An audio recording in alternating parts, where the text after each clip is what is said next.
বাংলার রাজনীতিতে আজ যে মহাপ্রলয় আমরা প্রত্যক্ষ করছি তা আসলে এক দীর্ঘস্থায়ী স্বৈরাচারী ও চরম দুর্নীতিগ্রস্ত ব্যবস্থার অনিবার্য পরিণতি।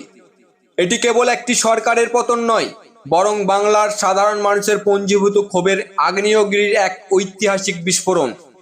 এই চরম রাজনৈতিক সন্ধিক্ষণে দাঁড়িয়ে যখন রাজ্যের ভবিষ্যৎ নিয়ে প্রশ্ন উঠছে, তখন অত্যন্ত দৃঢ়তার সাথে বলা যায় যে শুভেন্দু অধিকারী হলেন এই মুহূর্তে বাংলার একমাত্র এবং অপ্রতিদ্বন্দ্বী বিকল্প।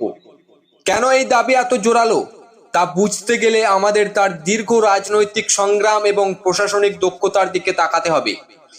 2021 সালের সেই ভয়াবহ প্রতিকূল পরিস্থিতির কথা একবার ভাবুন, যখন বিজেপি লক্ষ্য পূরণ করতে ব্যর্থ হয়েছিল এবং তৃণমূল প্রতিহিংসার রাজনীতি শুরু করে বিরোধী শিবিরকে সমূলে উপড়ে ফেলতে চেয়েছিল। টাকা আর পদের লোভ দেখিয়ে যখন একের পর এক বিধায়ককে ভাঙিয়ে নেওয়া হচ্ছিল, তখন শুভেন্দু অধিকারী পাহাড়ের মতো অটল হয়ে দাঁড়িয়ে সেই ঝড়ের মোকাবিলা করেছেন। হেমন্ত বিশ্ব শর্মার সামনে হয়তো ক্ষমতার লড়াই ছিল, কিন্তু শুভেন্দুর লড়াই ছিল অস্তিত্ব রক্ষার। তিনি শাসকের রক্তচক্ষুকে উপেক্ষা করে শুধু দলটাকে অটুট রাখেননি, বরং বিধানসভার ভিতরে এবং বাইরে মমতা বন্দ্যোপাধ্যায়কে প্রতিটা পদক্ষেপে পর্যুদস্ত করেছেন। এই অদম্য লড়াই তাকে আজ বাংলার অমীমাংসিত নেতা হিসেবে প্রতিষ্ঠিত করেছে। তাছাড়া শুভেন্দু অধিকারী এই রাজ্যে রাজনীতির ঘরানা বা ন্যারেটিভ বদলে দিয়েছেন। আগে যে স্পর্শকাতর ইস্যুগুলিতে নিয়ে বিরোধীরা ভয়ে কথা বলতে সাহস করতো না, তিনি তা সরাসরি বুক ফুলিয়ে বলেছেন। অনুপ্রবেশের ভয়াবহতা থেকে শুরু করে সনাতনী সংস্কৃতির ওপর পরিকল্পিত আঘাত, প্রতিটি ক্ষেত্রে তিনি হিন্দুত্বের যে বলিষ্ঠ ভাবধারা সাধারণ মানুষের হৃদয়ে গেঁথে দিতে পেরেছেন, তারই ফসল আজকের এই ঐতিহাসিক জয়। ভুলে গেলে চলবে না, তিনি সরাসরি মমতা বন্দ্যোপাধ্যায়কে নন্দীগ্রামে পরাজিত করে তার অপরাজেয় ভাবমূর্তিকে ধুলোয় মিশিয়ে দিয়েছিলেন। অমিত শাহ এবং নরেন্দ্র মোদী তার উপর যে বাজি রেখেছিলেন, তিনি শুধু সেই বাজিতে জেতেননি, বরং প্রমাণ করেছেন যে তিনিই একমাত্র নেতা যিনি তৃণমূলের সুপ্রিমোর চোখে চোখ রেখে কথা বলার ক্ষমতা রাখেন। রাজনীতির ময়দানে স্লোগান দেওয়া আর দক্ষতার সাথে রাজ্য চালানো সম্পূর্ণ আলাদা বিষয়।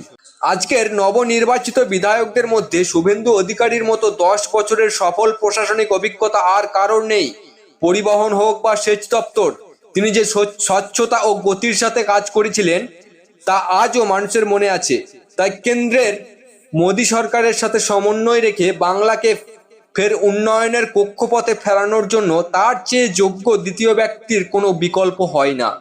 অন্যদিকে তৃণমূলের এই লজ্জাজনক বিসর্জনের আসল কারণ তাদের সীমাহীন দম্ভ আর বাংলার পবিত্র মাটিকে কুলুষিত করার প্রচেষ্টা।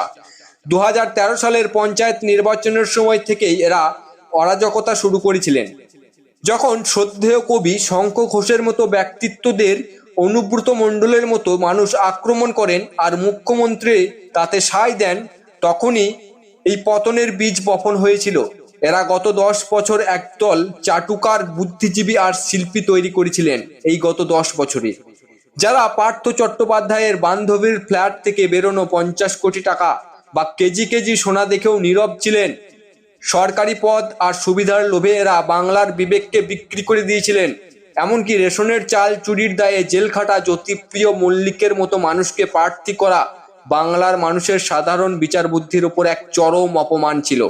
আজ বাংলার প্রতিটি ঘরে বেকারদের হাহাকার, কারণ শিক্ষা দপ্তরে চাকরি থেকে শুরু করে কয়লা, বালি আর পাথর পাচার সর্বত্রই তৃণমূলের ক্যাডাররা লুটতরাজ চালিয়েছে।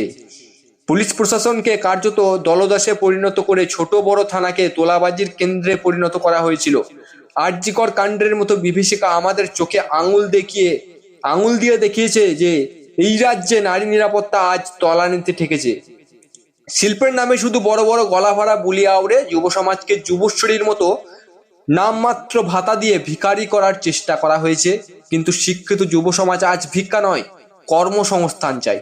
পরাজয় নিশ্চিত জেনে যখন তারা আবার সংখ্যালঘু তোষণ আর নকল নরম হিন্দুত্বের নাটক শুরু করলো, মানুষ তখনই তাদের প্রত্যাখ্যান করার চূড়ান্ত সিদ্ধান্ত নিয়ে ফেলেছিল। পরিবারতন্ত্রের দাপট, মিথ্যা মামলা দিয়ে বিরোধীদের এলাকা ছাড়া করা আর চরম অরাজকতা, এইসব মিলিয়ে তৃণমূল নিজের ধ্বংসের রাস্তা নিজেই তৈরি করেছে। বাংলার মানুষ আজ পরিষ্কার বার্তা দিয়েছে যে চুরি আর তোলাবাজির রাজত্ব বেশি দিন চলতে পারে না। এখন সময় হয়েছে এক দক্ষ, বলিষ্ঠ এবং মাটির কাছাকাছি থাকা নেতার হাতে বাংলার ভবিষ্যৎ তুলে দেওয়ার। আর সেই নেতার নাম সন্দেহহীনভাবে শুভেন্দু অধিকারী। জয় হিন্দ, জয় ভারত। ভালো লাগলে অবশ্যই চ্যানেলটি সাবস্ক্রাইব করে পাশে থাকবেন।